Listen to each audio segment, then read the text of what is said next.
Traveling the Vortex.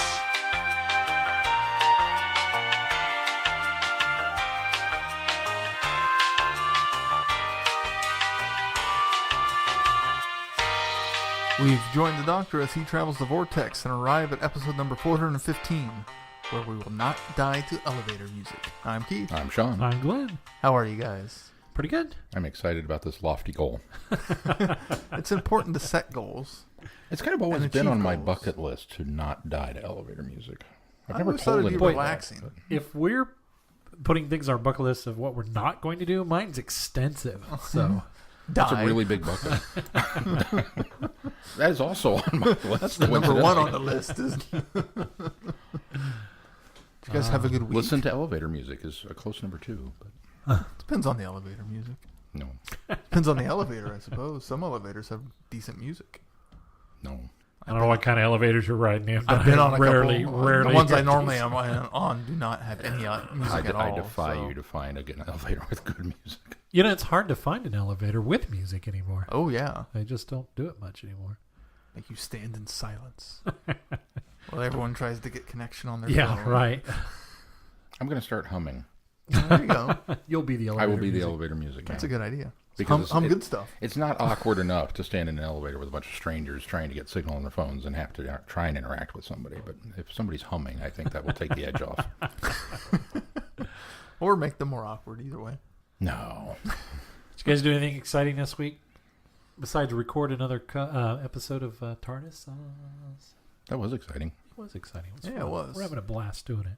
I'm glad I was able to join in this time. Yes. Well, you were with us on the Cartmel interview, Yes. and then just Sean and I, and then this last, or the one that's getting ready to come out.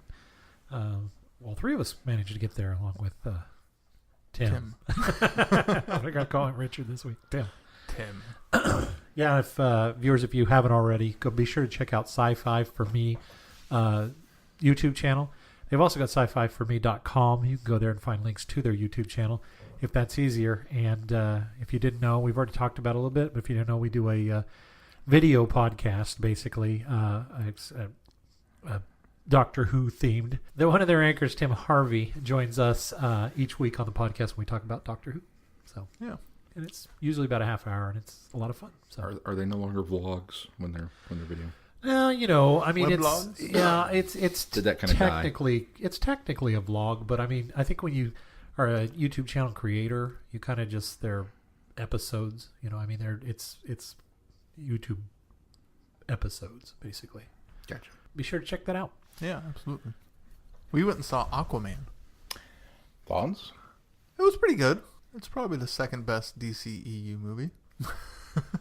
It wasn't nearly as fun as I thought it would be. The bar was only set high by Wonder Woman. I know. But it still wasn't hard to reached achieve second other best. lofty, 2 of 6 is pretty good. Well, yeah, I guess so. Head and shoulders above the... Yeah. It was crazy and rather enjoyable. I didn't laugh as much as I thought I would. I thought it would be more funny, and yeah. Huh. It just kind of was there for me. I didn't hate it, but I didn't absolutely love it either. It was what I expected. I appreciate the fact that they leaned into the cheesiness of the character pretty heavily, and all of the supporting casts really kind of ham it up a little bit, and I appreciated that. We're also halfway through the first season of The Marvelous Mrs. Maisel. I've heard nothing but good things about that. It's really enjoyable. I like it.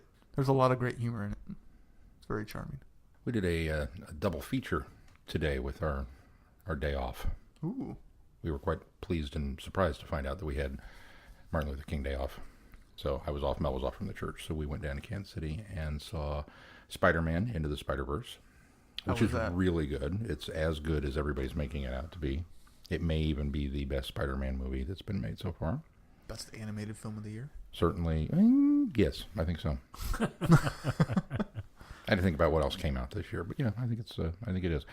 It's very cool. It's very colorful. It's a lot of fun. And if you know anything about Spider-Man, you will get so much more out of it than I did. Because I don't know anything about, other than, hey, that's Spider-Man. And then we went and saw Glass. Is it as bad as everyone's making it sound? No. It's getting ripped apart. It is getting ripped apart. And once again... It's going to be hard for him to not defend a movie in that trilogy now. So Well, here's the deal. Once again, it falls kind of into the same trap that The Village did. The Village is not nearly as bad a movie as everybody made it out to be. yeah, it was. No, it wasn't. Yeah, it pretty was. bad. But it was advertised as a horror film, and everybody went expecting this big, shocking horror film with a great twist at the end. And instead, it was kind of an okay film with a really horrible twist at the end, and everybody went berserk. But overall, it's not a bad film. This one, it's a satisfactory. I mean, because you want to see these characters. That's why you go. Is we you want to see Elijah and David and whoever we're going to call James McAvoy. I'm not even sure which. All of them. All of them. You want to see these characters interact together. The problem is, you remember when we saw Predator 2 and the alien skull was up on the wall and fandom collectively lost their minds and went, oh, that's going to be so cool. Did you see what they did? That means this is set in that universe. The potential of that. Okay, well, when Bruce Willis showed up at the end of Split, it was kind of like that moment. The potential is far greater than the actualization of what happens. It's good, it's worth seeing, but it's not going to live up to the expectations of anybody who went, oh my God, this is in that same universe. So, what'd you do, Glenn? I didn't do anything. At all? At all? I watched the Chiefs get stomped on last night. All right, well, should we move on to news? Let's. First up in news, the Radio Times has an article where Chris Chibnall has dropped hints that we can expect some classic monsters returning and a new storyline for Yaz in the next season. What, you mean things that the previous Radio Times article pointed out they should do for next season, they're actually going to do next season? Funny. Whoa. I'm going to sit over here and hold my peace. To be fair, he apparently said this prior to that episode or that issue coming out, or that article coming out, because it says he was speaking at a special screening of the New Year's Day special resolution. Yeah. I'm assuming must have been earlier this year, and that's when he told. It was a young audience member that had asked him about the future of Yaz, and then later he kind of let drop that they might be considering some classic monsters. He might lift his edict of no classic monsters returning for next season. So. So here are some of the quotes. Chibnall, in response, said, "That's a really good question. I think that some of these questions may be answered in the forthcoming season." And that's pretty much all he said. Wait and see. And then Amanda Gill pointed out that she's worried about her getting her police job back because then she might have to leave the TARDIS. And she doesn't want to do that. Yeah. And then he also, his exact quote on the classic, quote-unquote classic monsters, he said, well, maybe we'll do some classic monsters then. I'll have a think. So that doesn't necessarily mean he is going to. I'm going to play devil's advocate here. It very much Well, sounds like but he he's- isn't. It sounds like he's placating a fan at an event going, I'll think about it. Yeah. Well, I mean, I It think depends on how much of the next season's already written. the ratings were down for Resolution, but there was a upswelling of reaction for bringing Daleks back for Resolution. So maybe they're taking their cues from that too. So And the exact question references Cybermen's, Weeping Angels, and Daleks Yeah. specifically. Well, I can't be excited now. So not truly classic either. So yeah. I'd like to see the Weeping Angels back. Quit dogging on the Weeping Angels. They need another good story. They had two clunkers there for a while. So bring back the. If it's a good story, I just bring don't want back the another Blink. Statue of Liberty. Bring back. That's right. That's why. Bring back the Blink ones. Don't go with giant statue liberties. Hey. Statue of Liberty was cool. Leave it to Big Finish. They're didn't doing work. Weeping Angels good. Huh? Leave it to Big Finish. They're doing Weeping Angels Are they? way better. Oh, good. Like the classic series, classic Doctor's New Monsters. The Fifth Doctor Weeping Angel story was really good. So, Oh, good. What's up next? well, the final two classic era stories are getting novelized. Wait, I didn't say that right. So there are two stories that have No. never been novelized. There you go. There are two classic stories that have never been novelized. There's only two left. Only Everything else has been novelized now. Resurrection of the Daleks and Revelation of the Daleks. both coming thanks to Eric Sayward. Yeah, and it sounds like this is thanks to the success of the little Target runs that they did last year with Day of the Doctor. Oh, okay. The Christmas one. Twice Upon a Time. Twice Upon a Time. And Rose, I think, was one of them. And well, I guess Christmas there were 4 Invasion. because Christmas Invasion was one. Yeah. And since they had some success on that, BBC Books has decided to release them. But it sounds like next year they'll come out as hardback editions, and then in 2020 they'll get the Target novelization look of the paperbacks. So it's getting like the Shada work. Yes, yeah, exactly. Right, and I think City of City of Death. They didn't do paperback? Shada yet, but well, they did a paperback of Shada, but they did. But it they wasn't didn't, Target. Yeah, do the Okay. Target look, Right, the Target look. Target style. Target style. So that's exciting, Sean especially was trying for, to think of which ones these were. Yeah, You figure those out? These are the first two of the, fifth and sixth yeah, R's. these are the Yeah. first 2 R's. And our last bit of Dalek news is the Daleks Master Plan is coming out on vinyl. I think I So- was the only one excited about that. What color is the disc? Oh, the discs are gorgeous. They're blue? Are they? Blue vinyl. Are they? Sure. I keep looking at them, and I think maybe it's this picture. They're but blue. are they? They're blue. Are they? Yes, they're blue. Okay. Must be my computer monitor because they look gray. They're bluish gray. That's blue. I think it's gray. It's not TARDIS blue, but it's No, blue. no. They're no. heavyweight translucent blue. Oh, that's why they look like that. They're translucent. Okay, so if you look at the one on the far edge, you can tell Yeah. that it's bluer and it's translucent. Okay, that's why because they're laying on Yeah. top of each other. Yep. I think the artwork looks gorgeous on the covers. So. Oh, yeah. 7 discs. Yeah, Sean, if you want to get this for me for next Christmas, because one Christmas you got me Genesis of the Daleks on vinyl. If you want to get this for me, I would love it. It'd be great. It's a great idea. In fact, write it down now. Here's my idea. That's what you're going to get me for Christmas next year. Got it. Comes out February 15th. Okay. So you better get on it now. Keith, you going to buy him the record player? Why not? I have a record player. You want to know how Really? much? Yeah, I dug it out. Did, Yeah. did you find Yeah, it? I haven't played that disc yet, but I did. I was unearthing stuff. I think back in the fall, I was digging out and cleaning the garage, and I found my record player. So Was this in preparation for another garage sale? no, you probably. No, I think it was after the garage sale, and we decided we needed to get some of that other stuff cleaned out. There a little bit more you want to divulge about that?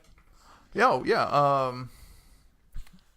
It's blue vinyl. What more do we need to know? Price is at £99 pounds.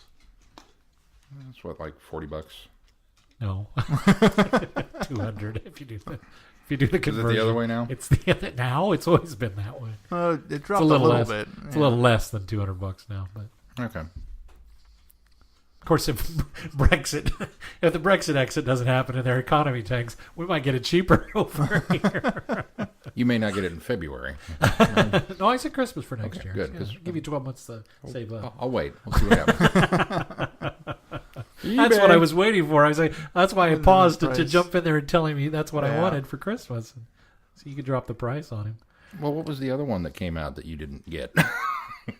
What was the other one? That's the reason why. What was the other one? There was another one. Was that one of the record store day ones too? Yeah, 'Cause this is not. It was funny because no, this is not. It's funny because I've always seen those things come out on vinyl, and I thought, I don't know, that's if that's a B&E collector's item, but I don't need that.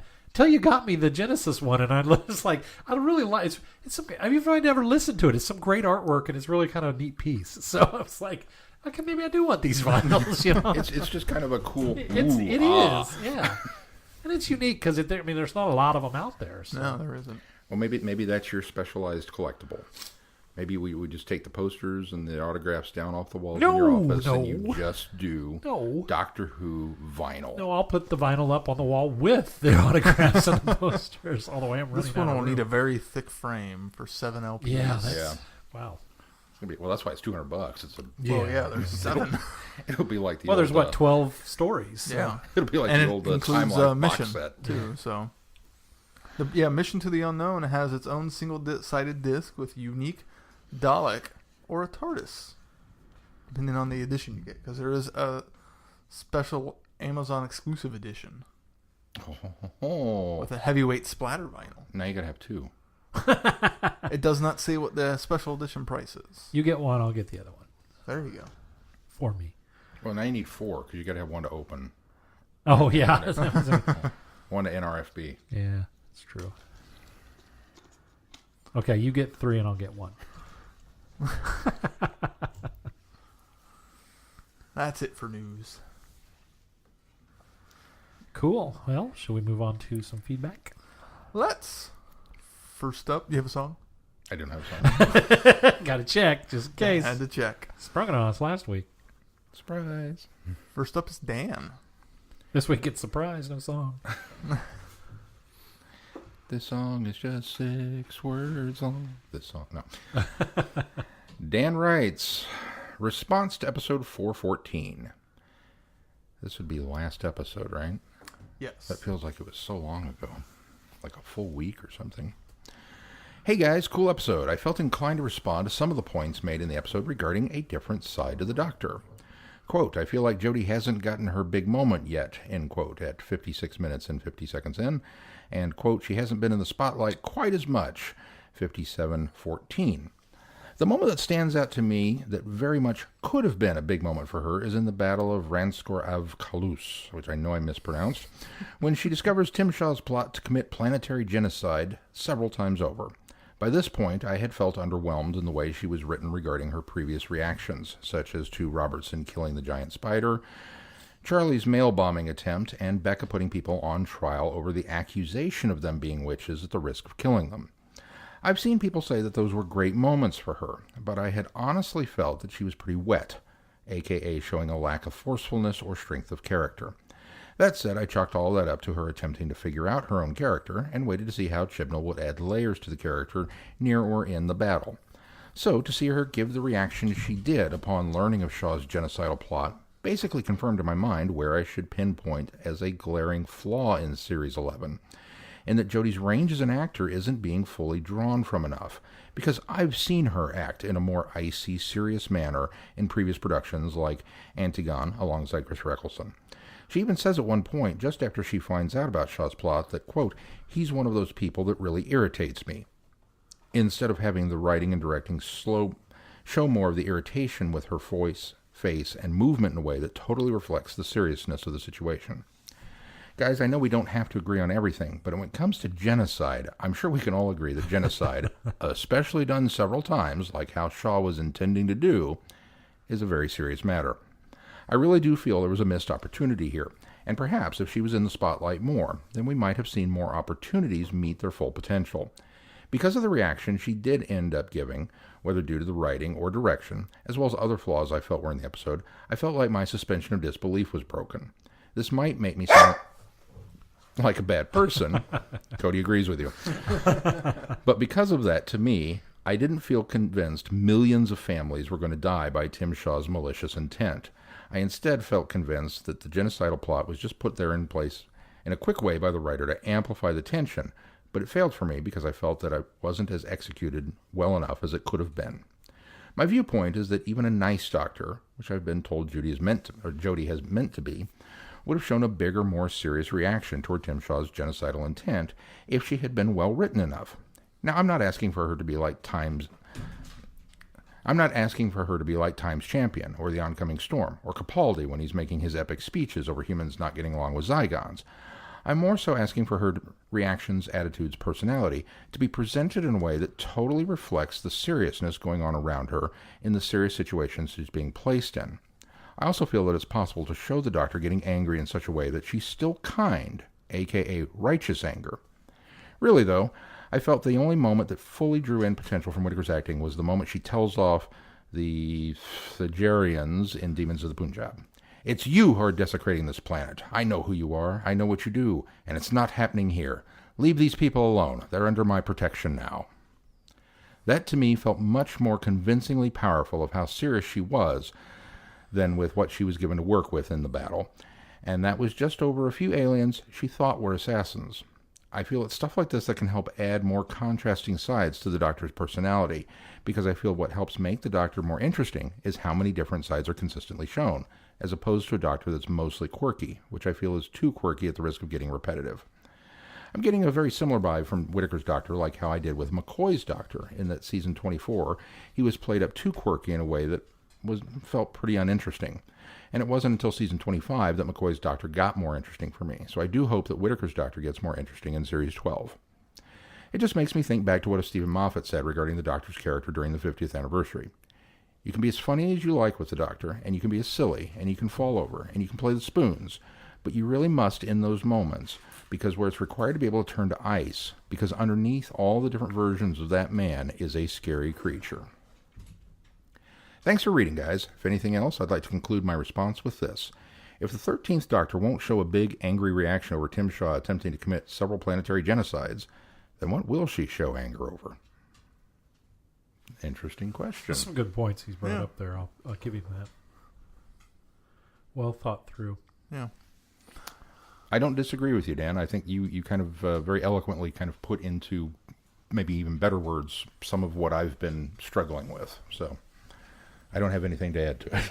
Unfortunately, only time will tell. We'll have to see what happens with Series 12. Very true. Well, moving on. Jameson sent us some more feedback.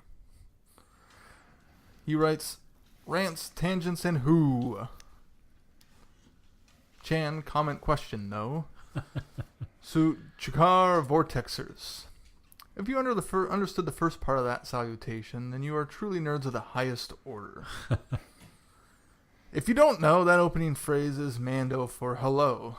Literally translated, it means, so you're alive. In this email, I'll cover episodes 44 through 48. In episode 44, you comment on whether the Dathomir witches from Star Wars, The Clone Wars, were inspired by the Sisterhood of Karn. While I can't attest to that, I can give a little background on the Dathomir and Nightmare Sisters in general, in case anyone is still interested. The planet Dathomir and its inhabitants originated in 1994 novel The Courtship of Princess Leia by Dave Wolverton. In this novel, the prince of the Hapes clusters is offered to Leia for marriage. Anne gets jealous, wins the deed to the planet Dathomir in a Sabacc game, and kidnaps Leia and takes her there to get an answer. Good novel, also ties up the plot thread from the X-Wing novels. The Dathomir has been around for a while, well before the Clone Wars repurposed them. Also, questions for you. Are there any TV stories that you haven't covered by this point? Second, considering you've had a good taste of all the companions that have been on TV and probably most of the audio-only companions, who are your top 5 companions? I'll accept both TV and Big Finish companions, as I consider Big Finish canon on par with the TV shows after Moffat had the 8th Doctor list off his audio companions in Night of the Doctor. I think we can... Top 5 companions. I'm sure these have changed over the years. You'll probably hear different lists from us as you go through our back catalog. But Sarah Jane Smith, obviously top number one for me. I'm also a big fan now of Ace, which has probably changed and gone up the ladder a bit since we started this project. Top 5. Wow, this is where it gets really tough. The Brig, if you count him as a companion, I think would be in my top 5, and I do count him as a companion. I think somewhere in there, I hate ranking these because somebody that might be in my top 5 now probably won't be next week, or I'll think of somebody else and go, wait, no, that one's in my top 5. Gosh, I really like Charlie from the Big Finish Audios. I really like the Evelyn from the Big Finish Audios. That probably rounds it out. They're pretty close. There are a lot more that I like. Adric. No, I'm just kidding. Ian and Barbara are way up there in the list, obviously. Yeah. Steven. I've really grown to love Steven. Jamie. So there's a bunch. Gosh, I can't even make a top 5. Yeah, it's hard to do top 5. I could easily do top 10. Jamie, Zoe, Amy, Rory, Charlie. Is that 1 and 2, or is that 1, 2, 3, 4? I think that's 1, 2, 3, 4. Okay. It kind of comes as a package deal, though. But Jamie can kind of, Amy, Rory, I think. Amy, Rory's kind of a package deal. Although so Rory that buys me an extra one. That's 1.5. The pawns. I liked Evelyn a lot. I like Ian and Barbara. Trying to think of anyone. Sarah Jane. What about Turlo? Yeah, Chameleon. Nissa. K9. Nissa would be another one that's. I've always liked Nissa. Not based on the television episodes, although she was great. But once we got into some of the Big Finish stuff, I really kind of fell in love with her more. So Definitely K9. That's probably the top of the list, actually. and Romana. I forgot about Romana. Yeah, no, I can't. I'm sorry, I can't rank them. I know top one is Sarah Jane, and Briggs up there too. I don't know that we're asking necessarily for a complete ranking. Just Donna, 5 love of Donna. your favorites. Love Donna. I didn't like Donna. You'll find this out later, but I didn't like Donna Noble. Maybe you've already got there yet. Didn't like Donna Noble in The Runaway Bride. Hated her when I saw she was coming back. I was like, no, and then I ended up loving her. So I like Martha after halfway through the season. Once she gets over pining for the doctor, I really like Martha. Sean? Oh, number one with a bullet is obviously Sarah Jane Smith because, she's it. Definitely Ian and Barbara. Another package deal. Yeah, there's just no splitting those up. Also Donna Noble. I really like Evelyn from the Big Finish audio. I might even put Aramim up there. I find that the Aramim audios that we've listened to really kind of enhance my enjoyment of the Fifth Doctor era. She's a little. I think she enhances my enjoyment, but she's a little uneven. She's a little uneven because of the story writing, which I think is unfortunate. But I enjoy her as a character. The stories maybe not so much. But Benny. Now that I'm reading the Virgin New Adventures, I love Benny. And Ace would definitely be up there. But I've always had a soft spot for Leela. Lucy. I do like Lucy. You do like Lucy. I really like Lucy. She took a while for me to warm up to her, but I like her now. I know. There's too many. It's too hard to choose. Bill. I really liked Bill. Yeah, Bill was great too. Another question. What would you recommend more, watching Who in order or jumping around? I would say watch New Who in order, starting with Eccleston. However, Eccleston, Smith, and Whittaker all make good springboards into the series. Classic Who, I'm not sure on. I guess I would jump around to get a feel for it. Then, if you're really ambitious, watch it all the way through. Jameson, on the upcoming episode of TARDIS Sauce over on Sci-Fi for Me, we actually talk a little bit about that. So you want to tune in there? They probably get your answers from that. Another question: have any of you listened to the War Doctor audio dramas from Big Finish? I enjoyed them. John Hurt was excellent and still the Doctor we've grown to know and love. The relationship between the Doctor and Illustra is wonderful, and it's a shame that the actress passed away and we won't get any more of her, as she played well with McGann's Doctor as well. On a side note, John Hurt starred in an audio adaptation of H.G. Wells' Invisible Man from Big Finish as the title character before his passing. Despite never having read the original novel, I thoroughly enjoyed the audio. I definitely say it's worth your while. Keith, you've listened to that? Yes, that is absolutely fantastic, as is the War Doctor. Jumping back real quick, Jamie, we have not reviewed the War Doctor audios yet, but Keith and I have listened to it, and we both enjoyed it. So. On the topic of Rutans, sworn enemy of the Sontarans, we get to see a segment of their war in Prisoners of Time, issue 5. They also appear in their own Castle of Fear, main range 127, featuring the Fifth Doctor and Nyssa. It was fun and had a Python-esque feel to it. I was looking through your episodes and discovered that a few feature the Virus arc. I also noticed you haven't covered the Sixth Doctor and Charlotte Pollard arc yet. Yeah, when's that going to happen, Sean? We're working on it. I'm going to skip this next bit because it is a bit of spoiler. Listening to episode 45 when you guys gave Mark his geek card back. Yeah. There's a callback. The Antilles you couldn't think of the name of is Wedge Antilles, who flew in the battles of Yavin, Hoth, and Endor. How would we have forgotten that? Then later in the novels became the leader of a rogue squadron. I don't think that was us forgetting that. I would have forgot Wedge Antilles. I know at one time we had a discussion of there were two Antilles characters, Captain Antilles and Wedge Antilles. They're two different characters, but This is episode 45, huh? Yeah, I don't know.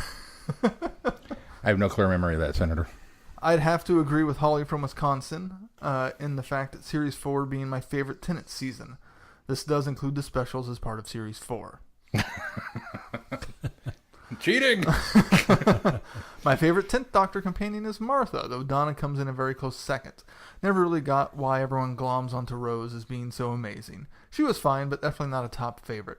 I think that Series 4 is where 10 truly came into his own as a Doctor. When I think of 10, I think of Series 4. Listening to your Sontaran adversary archive, Sontar ha! Sontar ha! Sontar ha! While I never really had any affection for the Sontaran experiment, it's good, but it just kind of sits in the middle between Ark and Genesis. The Invasion of Time is one of my favorites.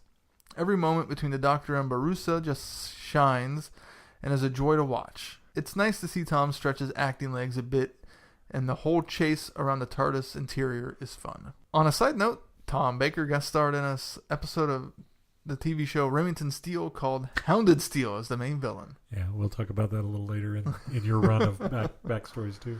It was kind of weird seeing him in a role other than the Doctor, but he'd make for a good adversary. Also in the Invasion of Time, you talk briefly about the Castellan. He does have a name, Castellan Kellner, and he is a gem. He's slimy, Weasley, he's perfect. Played by Milton Johns, he's an iconic character who you don't easily forget. This was the actor's third appearance in Doctor Who, having previously played Bennick in The Enemy of the World, a great story with Patrick Troughton in a dual role, and Guy Crawford in The Android Invasion. Crawford is the eye patch guy. The Vardans from The Invasion of Time do return to Doctor Who. They appear in at least one First Doctor companion chronicle that's part of a trilogy, which I haven't gotten around to listening to yet. They also appear in the series opener for the 5th series of the Fourth Doctor Adventures from Big Finish, which I have listened to and found rather enjoyable. It features K9 and Romana too. And finally, they appear in the Virgin New Adventure No Future, featuring the 7th Doctor. Benny and Ace, which is the 5th of a 5-book linked story arc within the series. Good arc of novels, by the way. There's some interesting plot points towards the end that I won't give away here. Did you know that before there was Big Finish, BBC did a handful of radio episodes that were full cast audio dramas? There was Slipback in 86 with Six and Perry. Then in 93 and 96, The Paradise of Death and the Ghosts of In Space, both by Barry Letts, featuring the 3rd Doctor, Sarah Jane, and the Brigadier. I don't remember Slipback being all that great, but I enjoyed the 2 3rd Doctor stories, and I think that you guys might like them too. An interesting idea that I love to see happen, if not on TV, then definitely from Big Finish, is a meeting between Captain Jack and River Song. Big Finish has access to both actors, so I could easily see River showing up in a Torchwood story. She seems to be showing up everywhere else. Or Jack appearing in part of a Diary of River Song box set. I'd expect the latter to be more likely. Also, John Barrowman and Alex Kingston both appeared on Arrow, though I don't think they had any scenes together. Barrowman played a Malcolm Merlin, while Kingston played a less important part of the role of Dinah Lance, Laurel and Sarah Lance's mother. I agree with you guys on subtitles. I watch most DVDs with subtitles, especially British shows. I agree that oftentimes the incidental music and sound effects overpower the voices, making it hard to hear what's being said. And my hearing is, for the most part, fine. What I don't like is, especially on Doctor Who, is on older DVDs. The subtitles don't always match what's being said, either leaving bits out or simplifying the dialogue a bit. When I watched Spearhead from Space as part of my watch-through of Who, I ended up watching the version included on the Doctor Revisited special for the 3rd Doctor, rather than the normal DVD version, because the Doctor Revisited had accurate subtitles. There are very few things that leave subtitles off, the Arrowverse being among them. I don't know if you're aware or have covered, but there's a Doctor Who Star Trek crossover comic series titled Assimilation Squared. It features the 11th Doctor, Amy, and Rory meeting the Next Gen crew facing a Cyberman Borg alliance. It also features a flashback with the 4th Doctor meeting the original series crew and Cybermen. Good story, but not a fan of the art style as the main storyline. I think that was one of your critiques about it too. Yep. Yeah. Yep. I'm listening to episode 48 now. It's the one with the Christmas movie read-off in the cold open and a discussion of your work's Thanksgiving meal, or lack thereof. I'm not a huge watcher of Christmas movies, sorry guys. However, the Christmas movie that my family watches every year is National Lampoon's Christmas Vacation. And in listening to you talking about expecting a Thanksgiving meal every year, because the company had started a tradition, and then not getting it, reminded me very much of the lack of Christmas bonus in Christmas Vacation movie, which Sean pointed out when I unpaused my device after listening to this. Also, 2 other slight details. 1, did you know that the actor who played Rusty in Christmas Vacation is the same actor who now plays Leonard in The Big Bang Theory? Yep. I just found that out just recently. Really? Yeah, I didn't know it was him. Johnny Galecki. And 2, how could you not have Die Hard or Lethal Weapon in your Christmas movie list? Especially Die Hard. Well, that's been since changed. that's been a for minute. Sean, for sure. Also, white meat or dark meat on the turkey? I'm a dark meat man myself. One little thing. Yes. One little thing in The Unicorn and the Wasp. with casting. Fenella Woogler, Agatha Christie, has also been a few audios from Big Finish. Morella Wendigo in Nevermore, Leanne in Ghostwalk, and Helen Frenor in Fitz's Story. The unicorn is Felicity Jones, who played Jen Urso in Rogue One. And finally, Colonel Hugh, the guy in the wheelchair, is played by Christopher Benjamin, who is much more famous among Whovians as Henry Gordon Jago and Sir Keith Gold in Inferno, surprisingly. Yep. I think that's everything for now, at least for as far as feedback of on old episodes and random comments go. However, there's one more bit I wanted to add in. So, the New Year's special. It was good. Was it the best holiday special or my favorite? Probably not. The scenes between Ryan and Graham and Aaron were good. I really liked the design of the Dalek mutants and the new Dalek casing redesign, even though it's probably a one-off. I thought the Doctor scenes when she confronts the Dalek and rebuilds its casing, and then again in the communications hub, were well done. Overall enjoyable, not outstanding, but enjoyable. So they've got a whole year to make it the next season. I love Graham, who seems to have gotten the most development, and Ryan's grown as a character, mostly being tied to Grant's development. I hope the next season they develop Yaz more. I want to hear her. I want to like her, but it seems like she's just sort of there, despite having 2 episodes focusing on her and her family. I really do think that they could have just gone with Graham and Ryan as companions for this season, and then maybe added Yaz for the next. That way, Graham and Ryan's evolution would be more complete, and they could focus more on Yaz. Maybe they will next season. As you might have guessed, as well as being a huge Doctor Who fan, I'm a huge Star Wars fan. While I prefer Legends to story group canon, or Disney canon as it's called, and the novels and comics and games to the films, I still enjoy all of it. I have to say that the Legacy of the Force series is my favorite novel series, and Star Wars Legacy, the first run of 50 issues, plus Legacy War by John Ostrander and Jan Duursema, is my favorite comic series. My favorite film, because I know you're going to ask, is Rogue One. I'm currently working on creating a simple, brief guide to the Big Finish Doctor Who audios. Whether I send it out as print or audio, I haven't decided yet. Right now, I've started with the main monthly range. It may be a while before it's ready, as I'm not sure how many releases are going to be included with each guide, or how long it will take for me to get done. Something to look forward to. Again, I apologize for the length. I found a lot of things to comment on. As always, great show. Keep up the great work. Jamie.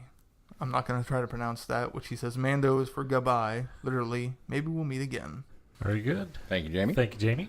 And some of those things you ask, you'll come across here as you proceed through our back catalog. As you keep going. That's right. He sent in a little bit more this time on Operation Volcano. Yeah, this time he says, subject, Operation Volcano Review, message, Chan, comment, question, though. So this will be brief. Doctor Who, the 7th Doctor, Operation Volcano. I got this through my local library as a trade paperback. I thought the main story was good, an enjoyable story with good art. The second story in the trade was okay, didn't care for the art.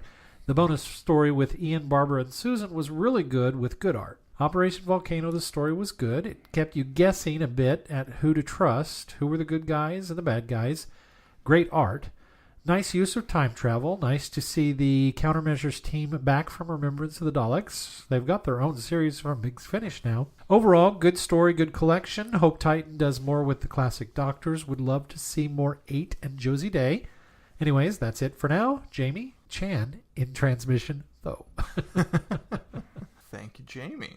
And last up is Holly. Timely enough here, she also sent in some feedback about the review that we'll be doing this week, or the comic we're reviewing this week. Holly says, "Hey guys, this is my first dive into the 7th Doctor comic book series, and I have to say that I enjoyed the story. The alien was interesting, and how the cave drawings placed into the whole thing was a nice touch. It kept you guessing throughout the storyline. Ace had some great scenes. I got the Volume 1 Omnibus collection. It had a few other stories in there that were enjoyable too. I may give the second volume a try when it comes out. I'll wrap it up here. Holly from Wisconsin." Well, that's if they continue doing the 7th Doctor. Yeah, I hope they do too. Because I think that was a miniseries, right? So yeah. they haven't announced any As far as we know. things going forth. Nothing official. Hopefully they do. Well, let's move on to our review. Sounds good. Doctor Who, Operation Volcano. An unknown alien intelligence in orbit around the Earth. Astronauts under attack. A terrifying, mysterious landing in the Australian interior. The future of the world itself at stake. Countermeasures activated, and the 7th Doctor and Ace are slap bang in the middle of it all. This is Operation Volcano. Bum bum bum. I Sorry, enjoyed this. I got stuck reading, so Oh, that's all right. I fell back into it. You were refreshing yourself since we put ourselves off for a couple weeks. I really enjoyed this, guys. I thought it was well written. I would think I can echo both points that Jamie made and Holly made, that the story is really good. Yeah. I enjoyed having the Countermeasures team back. Makes me look forward to listening to the Big Finish audios when we get around to those. I thought it falls into the fold, and I think it's appropriately so, since Andrew Cartmel and Ben Aronovich both, worked on this, or at least Ben lent his characters to it. I think Andrew wrote most of it, but I think the Cartmel story, you can really feel Cartmel's intention with the Doctor in this story. We talk a little bit about we talk a little bit about the fan named Master Plan. And I think that, Cartmel knows this Doctor. He knows this companion. He knows these characters really well. And he still adds kind of a little bit of that gravitas and mystery to the Doctor in this, even for as short of a story as this ends up being, because it is just a miniseries. I also like the use of time travel. I like the fact that, help me with the captain's name, not the captain's name, the... Gilmore, thank you. Group captain. Gilmore, ended up going into the future, and then the Doctor ended up bringing him back and replacing him back. Because that was something I thought when they set out to do this. I thought, well, they've done some countermeasures. And I think they've done some countermeasures with Group Captain Gilmore in the beyond this era, right? And they've got to get him back there somewhere. Yeah. How are they going to manage that? How are they going to fix it? And so by doing it the way they did, I thought that was very clever. I too like the fact it makes you question him the entire time. Yeah, well, I do too. I think is great. I do too like the fact that you don't know really who are the bad guys in this. They keep you guessing through the whole story, and I think maybe some of Cartmel's recent writing of mystery novels plays into that a little bit. But I think he does a good job crafting a story where you don't know where it's going to turn next.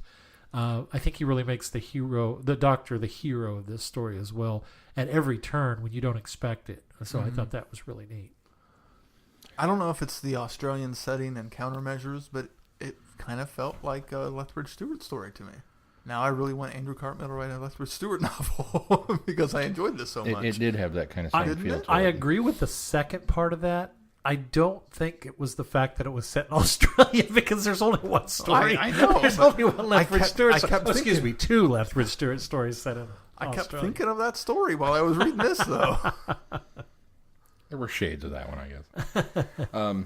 I like to place it in the timeline. Okay, are they there yet? a lot of wonderful little nods, as you pointed out, with the time travel, and then the very neat trick with the Adventures of Marco Polo and today's newspaper. Yes. Putting it behind the cover on the wall, and the Doctor just shows up. Yep. What a fantastic idea. We don't need a subspace temporal transmitter.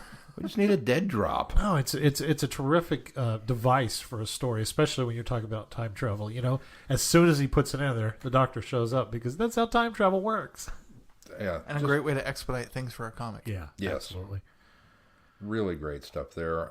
I liked Ace. Ace is terrific in this. Yes, the bait and switch with the way it was set up, that we thought something really terrible was happening with whatever she was volunteering for. And then it turned out that it wasn't this terrible thing, that it was the communication thing. She had to communicate with it. Yeah. I enjoyed that. I enjoyed the whole communication segment with her and the aliens was great.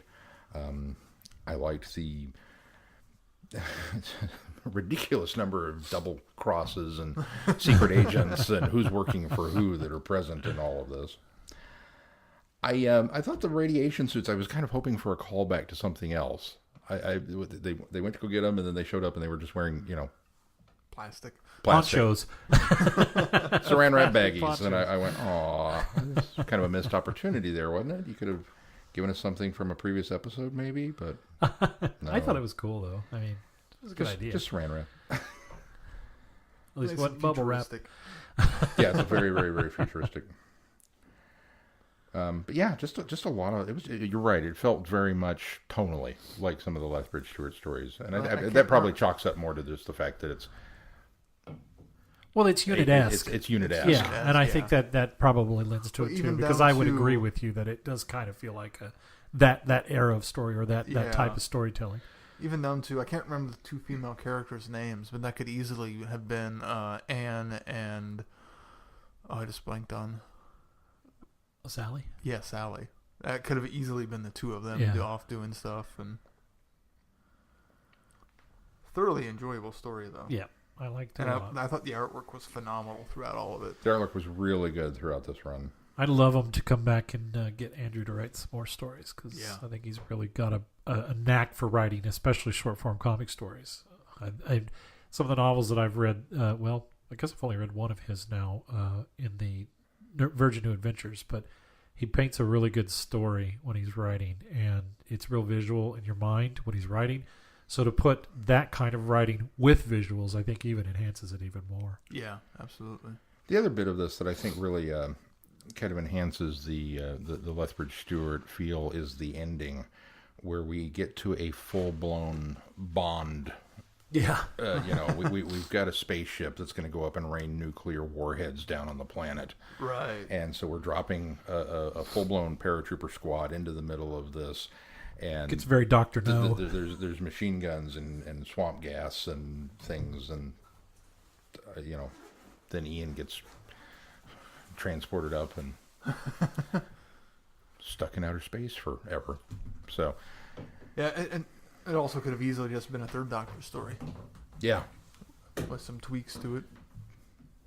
Yeah, that's true. In fact, it's got a lot. Aside from Ace. It's got a bit of the formula of that as well, yeah. Really, really well done. And Glenn, you did or did not continue on with the shorts? I got Hill of Beans. You got Hill of Beans? Yeah, yep. So Hill of Beans is one of the stories that was in the graphic novel. It was not included, I don't believe, in the individual. It was. In the serialized? It was. Oh, okay. The only one that's not in the individual, because I read the individual comics. You guys read the trade paperback or the graphic novel version.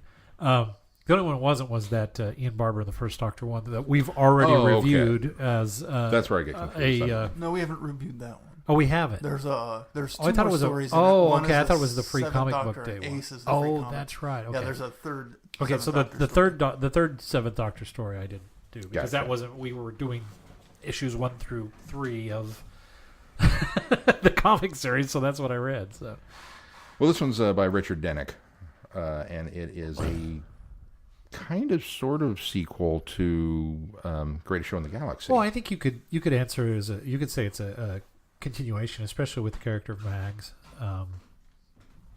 returning, and the actually Greatest Show returns too. Yeah. I mean, I think it's a different. Yeah, it is. Over. She's taken over the circus. Yeah. So it's been reformed, and it's not obviously the gods of Ragnarok controlling it anymore. But yeah, no, you're right.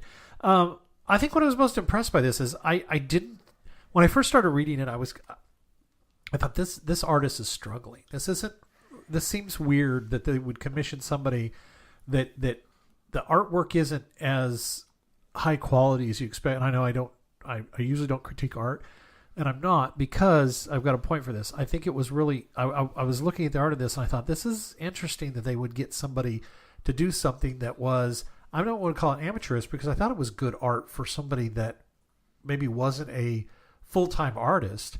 But then to find out that this was actually Jessica Martin that did the art for this, who plays Mags, who played Mags in the series. Okay. This is her. She did the artwork for this story that Richard Denick wrote. So not only is her character in this story, she did the artwork. Huh. See, I thought it very much looked like 11th Doctor art. Yeah, it's close to that. I just assumed it was the same artist. No, this is actually Jennifer Martin doing the. I did not know the that artwork was her that did it. Yes, yeah. So which I think is very clever. You could call it stunt arting, but I think it was clever, especially since it's about her character, and she does art. She is an artist. I don't think she's ever professionally done comic art before, but to ask her to come on board and do this, I thought was really, really clever. So, Well, and I wouldn't. My thought on it was I didn't think it was necessarily amateurish. It's very stylized in a certain way that doesn't feel what we're used to as far as comic book stuff. And I think that's what I mean. Is it's not something that you normally see as comic book art. But it does. But you're work. right. It's closer to what you were the 10th Doctor art that you 11th were referring. Doctor. Or 11, I'm sorry, 11th Doctor art that you were referring to. It does work for the story that they tell. It also kind of, I think, has a comic strip feel to it. Yeah. Yeah, there's definitely kind of a. I thought the story was kind of interesting. I wasn't as wowed by it, mainly because I wasn't a huge fan of Greatest Show in the Galaxy anyway. So I think what I glommed onto it is I don't think it's the best story out there. I've always thought Richard Dennick's a pretty good writer, but I think he could have done better than this one. But he kept tugging at my heartstrings by making all of the allusions and references to Casablanca. So I kept looking at the parallels in this and going. In fact, I didn't even think about it. The title called Hill of Beans, and it didn't even cross my mind about the Casablanca reference until I started seeing Casablanca-esque references in the book, and then I was like, "Oh, Hill of Beans, duh." Yeah. So, and it's very much one of those that once you realize the Casablanca, it's about the third or fourth one, that once you realize they're there, then it kind of becomes impossible not to see what they're doing with it, up to and including the ending, where they're all standing on the tarmac and reenacting the end of it. And it's like, okay, right. I see what you did there. And I'm trying to decide, because on the one hand I think, oh, that's very clever, that's cute. And on the other hand, I think that's kind of it cheapens it in a way that we didn't get a mag story, that we kind of had to go with this. Well, wearing Big Fish is taking care of that too. But you could also look at it as an homage to Casablanca. So yeah, and there's obviously, and it's not like we've never done an homage to Casablanca in any format ever before. So, well, I think the subject matter kind of lends itself to being an homage too. Yeah. It's a story that I would read again. Probably not right away, but it is definitely a story I would revisit down the line again. So, very good. So, and you said we have reviewed Armageddon. If you guys want to talk about the first Doctor story, go right ahead. Again, I wasn't on board on the fact that we were doing them. We just said Operation Volcano, so I didn't know this was in here until I got to it, because I just picked up the graphic novel. The In Between Times, it's what it's called, and it's great. I really enjoyed this one.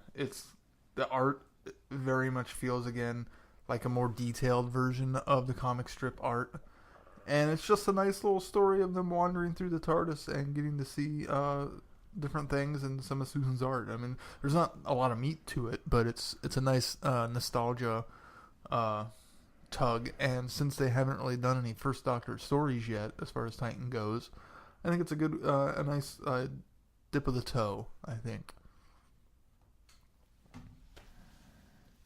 John, what do you think? I agree. It's what, 4 or 5 pages, so it's not even quick. It's not even a side trip length. It's very, very early on in the run. I think this is probably even after the I don't remember which story. He's in his pajamas. Well, I just took that to be that it was night, but I'm trying to remember if there's a story where he's in his pajamas. I think it's meant to be probably after the Daleks, but it's very early on in their story. They're supposed to be getting some rest, and they're just kind of wandering around the TARDIS, and they bump into Susan, who's, "Oh, you shouldn't be wandering around," and then they talk, and there's a wonderful little gag at the beginning where they walk across the chalkboard, and it's written out Barbara Ian, but it's Barber, and then there's an A, and then Ian, and you realize that the names together spell out barbarian, which was quite clever. I never really caught on to that, and they kind of pick up on the, oh, you must think that we are, so backwards, and they haven't fully formed that trusting relationship yet, even as student teacher back in these days, which I think was kind of a cool angle to take on it. Yeah. But then to delve into Susan's artwork, where she's apparently quite talented in one of the many angles that we didn't get. Plus, it's just a joy to see more rooms in the TARDIS. Yeah, I'm absolutely. always down for a TARDIS tour. So, but it's just a cool little story, and I agree with you. The art's kind of fun, and it's done in that I'm not even sure what to call it, black and white, but it's dot penciled kind of thing. But it was a fun one. A nice little capstone on the graphic novel. Yeah, apparently it was originally released as a humble bundle event, and then they lumped it in with this graphic novel since you had to get it there first, and then you can pick it up here. Gotcha. Which makes me a little sad. It makes me wonder if they did that just because they wanted to get it out, or if they did that because they don't have any plans to go back and visit the first Doctor's era. I don't know. I hope they go back and get Paul Cornell to write more about it. I remember hearing an interview with him about this before it came out. I didn't realize this is what he was talking about until just now. It's quite enjoyable. Yeah. Cool. Well, should we move on to the audios? The Death Collectors. There is only death. A virulent disease that killed millions. A missing scientist. An ancient race of salvagers who collect and preserve the dead. The quarantine planet Anticon connects them all. When the Doctor arrives on the sky station above Anticon, a single accident has already set in motion a chain of events that will mean the death of every living thing. And the only way he can stop it is to die. Again. Yeah, it's kind of there for me. I kind of liked it. I thought it had some great ideas. I don't know that it stands out as one of the best stories that I've ever heard. I really enjoy the Doctor on his own, I find, from time to time. I think that when he's on his own, it's very much like he's almost, I don't want to say he's reckless because he's not reckless, but when he doesn't have a companion with him, he tends to go out on a limb a lot more. And I think I kind of like that, especially with the Seventh Doctor. I kind of like that he's maybe, in this audio, I think Master was one of them. There was another one where the Seventh Doctor was on his own that we've listened to.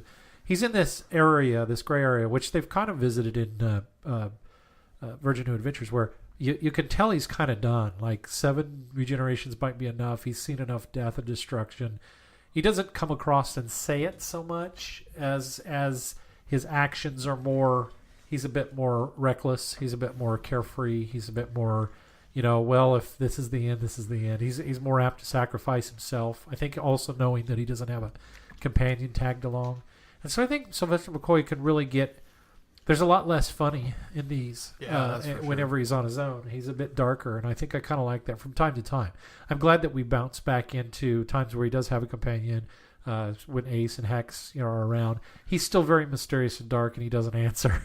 He doesn't really come forth with a lot of answers to what he's doing, but I think he's a little more jovial and a little more lighthearted when he's with companions. But so I liked that about this. It's also because it's so morose. The story has these people that basically make trades with death, and they trade on death, which I thought was cool. They've got this plague that's going on this planet that they're trying to study that brings you to the brink of death, or at least brought our main guy to the brink of death. Or what was the guy's name? The intern.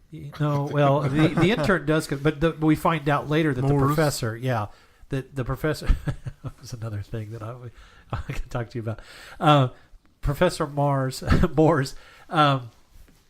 It's revealed that he actually was a carrier of this plague, and so he somewhat experienced it, and that's why he's doing this experiment, because he wants to see, he's pushing death further to find out what, unlock some mysteries, see what the other side of this is. So it's an intriguing story, and it's got a lot of elements that I quite enjoyed. I just felt that a lot of times that it does ratchet up the suspense well in parts, but there's a lot of times where some stupid mistakes are made that I think, even the professor is very one of those guys who's, and we've talked about this in other stories before, where you've got the guy that's so hell-bent on doing their experiments or their things that they don't see the bigger picture sometimes, and it's almost frustrating for when you have characters like that that just they don't see they almost they're so smart that they're dumb in some ways, and so that's a little frustrating in the story. I also felt that they were obviously Danica and the professor were married at one time. They're separated now, they're divorced now, but they still work together. It's almost like they were trying to show us that they still had a little something together. Obviously he still pined for her. He was very protective and sometimes very overprotective of her. But I just didn't feel like they went far enough with the developing whatever relationship was going on there, or at least giving us a little more to that I kind of felt like from his side you did get it. From her side it seemed like there was no more connection there, but they didn't really kind of delve into that well enough. So I thought that was kind of left a little flat. So I didn't have any. I felt for her because I felt that she was kind of victimized in this whole thing. She was being used as much as the intern guy that ends up getting the plague. But I couldn't feel much for the professor. Just, I guess maybe that's the point, is that character kept bringing me down so much that he was what I didn't like about the story. So yeah, I could have done without that. I really wanted to like this story because I, like you, am intrigued by like the time period when the Seventh Doctor is traveling alone. I think there's some great potential there. I just don't think it explores the ideas in the story well enough. Not just the relationship, but this virus, which isn't really a virus. I would agree with that. The Dar traders, they don't feel like they explore their civilization well enough to kind of understand what's really going on through most of the story. And it's so many untapped potential ideas for a story that they just scratched the surface of that they could have done a lot more with. I think that's where its biggest failings are for me. It is 100% all of that. And it's overproduced in an effort to make it atmospheric and hit those notes that Glenn talked about, with it being, ratcheting up the tension. It's one of those where normally Big Finish, I feel like you can say Big Finish prides themselves on being able to do layered audio and do it in such a way that it works wonderfully, because you've got the voice track and you've got the sound effects and you've got the music and you've got this really all-encompassing sound, this wall of sound that comes at you and immerses you in the adventure. And this one, I don't know if it's because of the particular choices they made for what the Dart Traders sound like or what the computer program sounds like, but it just became a literal wall of noise. Oh yeah, that it was just times. Constantly being bombarded with screeches and hisses and pops and crackles, and it wasn't pleasant especially to listen the to. decay. I appreciated what they were trying to do, but I agree. I think you said it well. It was overproduced. I think that they just went a little too far with some of that. And so when you pair those two things together, that you're not explaining quite enough. I mean, there's some fantastic ideas. I love the idea of the Dark Traders and the fact that they are so intrigued with the Doctor because he reeks of death. Because he's died 7 times. That to me is what a great. Oh, they're already ready to collect him because they think he's dead. I think that was kind of clever. That to me is what do you mean you're not dead? Let's do that. Let's do some more of that. And Danica and the Professor, that they have this. You're right. It's not really until later that we kind of find out that I think he's still pining for her. Yes. Throughout the thing, I kind of got the impression that yes, they had this relationship and that it was done now, but I thought it pretty clear on her end that because, well, he's married to the job, that was what it didn't work, that he was always holed up in the lab, and that she, but she was unwilling she was still loyal to him, but she wasn't devoted to him in that way anymore. Right. And then once it became clear that you sent the intern down there in order to infect him, that was kind of the final, this isn't happening. Yeah, and then they tried to backtrack it a little bit for her near the end. Yeah. When she finds out, you're dying after all. Yeah, at that point it was too late. Yeah. Too little, too late.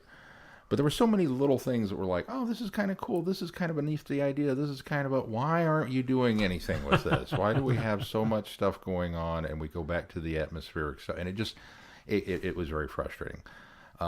Like you, I find the Seventh Doctor in particular very intriguing when he's alone, and because he has I think kind of just in general, the Doctor without a companion is a little freer to act. He's a little well, I think you not feel careless, you but feel compelled to do more of the heavy lifting as an actor, I think. Yeah. And so Yeah. even though you still got peripheral characters like Danica and Moss, but you feel like you have to do a little more of the heavy lifting. So I think you're able to put a little more in it, and I think Sylvester McCoy does put a little more into it that maybe we don't get when he's paired up with companions. And I liked him with Danica. I thought they were a great pairing together.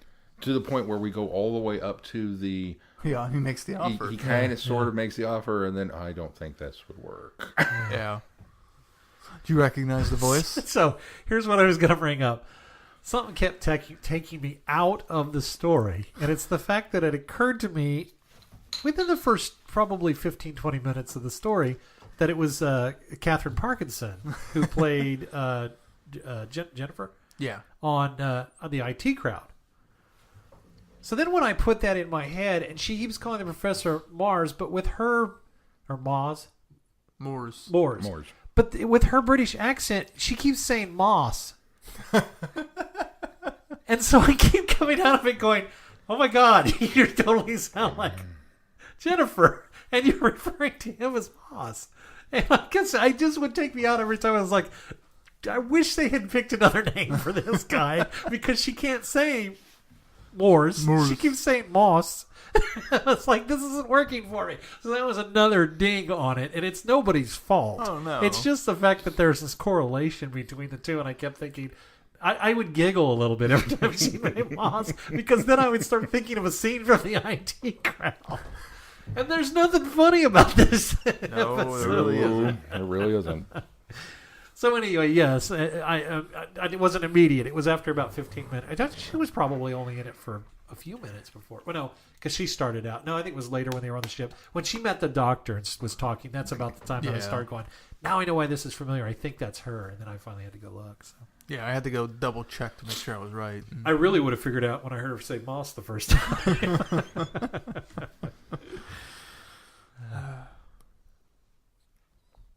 Well, should we move on to the Anything else about Death Collector? Spider's Shadow?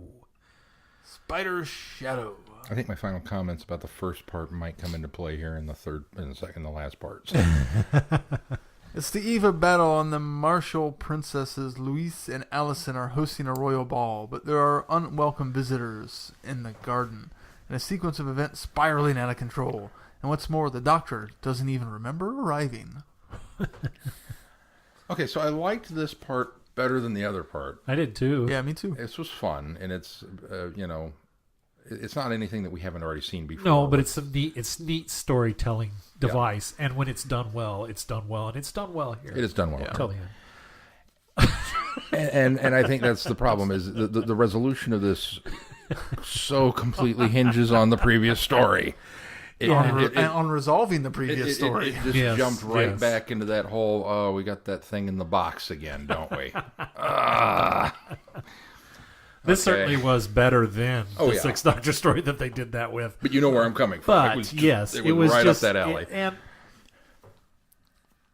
I think giving the entity or the plague or whatever a voice in a way was not poorly done.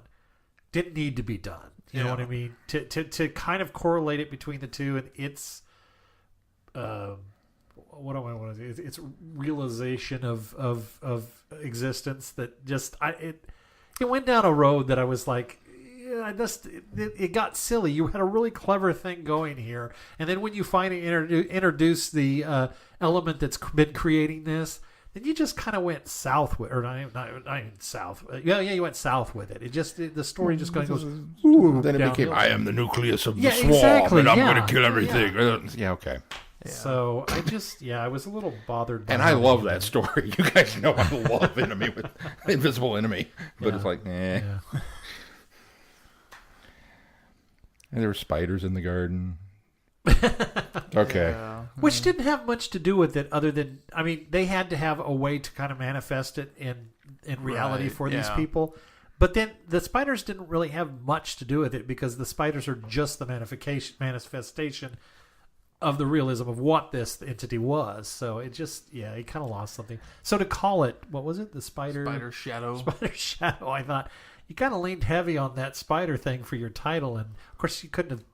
Maybe less like I don't know. Just something timey-wimey or time-related for a title. Something about a a bit better. loop or something. Yeah, I was going to say time loop, but I think we've already done that. The shadows of time. In Time's Shadow. Or something Ooh, like that, yeah. just- No, I don't know. I kind of almost wish we'd have gotten a whole story, all 4 parts about the spider invasion. I kind of feel like if you told that story linearly, I feel like maybe that would have been pretty all right. You know, like we could have had a base under siege and I did have gotten a into the moment thing, and all right, cool. I did have a moment. Is this 8 Legs from Metabilios 3? I was like, that would be really cool. We haven't seen those guys in a long time. Yeah. See, I don't know. I don't know if the long story would have worked as well for me because the thing I like the most about it is the time loop and the jumping and what's causing. That's what I liked about it. Yeah. So telling it linearly, I don't think would have worked as well. No, it definitely wouldn't have. And I do appreciate the fact that the doctor cues into it, and it's about the time that we were like, okay, hurry up, and because you're. And then I'm done with figures the out time how jump. to make it. And he work. goes, oh, okay, if I do this, I'll time it. Boom, nope. Oh, this is the scene I need. He's like, that was fun, though. Okay, I liked cool. that. Yeah. I No, I thought did. that was neat. Yeah. Yeah. because that happened right at the moment where you're kind of getting tired of the you're giving me a bunch you've of random cued in on what's information that going I on. don't know what's going on. Yeah. But I know enough of the framework that you've set up. I understand that you're time jumping. I get that, but I don't know enough of the pieces involved to be able to put the puzzle together to know why you're time jumping. The doctor figures out the why and then begins to fill me in on the rest of it at the same time that we figured out, just different parts of it to come together at the end. I was like, okay, that's great. But Yeah. I think one mean? of the things I liked about these, and this kind of goes into, I've been reading the Virgin New Adventures and up to book, I think I started book 11 now. They're the 11th one in the line anyway. And what I like is there's twice now that he's mentioned death being a friend of death, or how do you say it? Yeah, he and death are friends. He says it twice. He says it once in each story. And it's kind of well neat. acquainted. Yeah, it's kind of neat that from the perspective of this, it's kind of a metaphoric statement that because he's seen so much death or he's been around death so much, but it's also kind of cool that it cleverly ties into death being a being in the novels, which you guys had a brief taste of when we did Human Nature, I think it was, alluded to the being of death. And so it's kind of neat that they're very coy at recognizing that this is the Seventh Doctor to make a metaphor in such a way that it can tie into something else peripherally. So I kind of got a little joy out of that. Yeah, that's totally where my brain went when he said that. It was like, I know what you got out of there. I see what you did. Cool. Well, But that's about it. still enjoying Seventh Doctor though, guys. He's keeps elevating up the list. So even with some clunker stories, these are still better than some of his TV stories. So, in my opinion, Depends on the TV story. some of the TV stories. That's what I said. What's that one by Pip and Jane with the giant brain? I really wanted to ask Andrew Cartmel about that. He was talking about, we worked with some fine writers, and I wanted to go, it's like Pip and Jane Bacon. And I went, no, don't do that. Don't throw him under the bus like that. It was his first story. So I know. all right. So what do we got coming up on the schedule, Sean? Well, if we actually adhere to it, next week on the schedule, we will be reviewing Candy Jar Books' Lucy Wilson, Curse of the Mirror Clowns. And then the following week, we delve back into some Big Finish audio with closing out Season 3, or Series 3, I'm not sure how they list them, of the Eighth Doctor Adventures. Yay, Paul McGann. Yay, Paul McGann. I think there's something else after that, but I don't remember now. So. We're gonna do. I'm sure there's something else. We're gonna Let me do rephrase. real time. I'm sure We're gonna there's do real time. Real time. That's what it is. Yeah. I'm sure there's something else after that. Actually, it goes out even further if you'd like. We're going to tackle Doctor Who and the Cricket Men next month too. Yeah. So at least that's on the schedule for That's now. on. That could change. Who knows? Radio Who Times knows? could make another lengthy article that we discuss. Okay. The wind could blow from the east. That's Who right. knows? Exactly right. Exactly right. So don't forget that you can find us on Apple Podcasts, Google Play Music. We're also available on Stitcher, TuneIn, and Player FM. You can also just put our RSS feed in any podcast aggregating device that you own, and you can get our feed that way as well. And don't forget to support us on Patreon if you can. If you already are, we appreciate it. And Keith, how can they contact us if they do want to send some more feedback? Well, if you're on our website, just click the Send Us Feedback tab, and you can fill it out there, or you can send it directly to feedback@travelingthevortex.com. You can also reach out to us on any form of social media. Cool. Don't forget to go check over on Sci-Fi For Me YouTube channel for TARDIS Sauce. And if that's going to do it for this week, until next week, I'm Glenn. I'm Sean. I'm Keith. Cheers. Good night, everybody. Be seeing you. Where's that elevator music coming from? At least it's not operating room music. That I could live with. You have been listening to Traveling the Vortex. Doctor Who and all of its associated programs are owned and trademarked by the BBC. No infringement is intended or implied.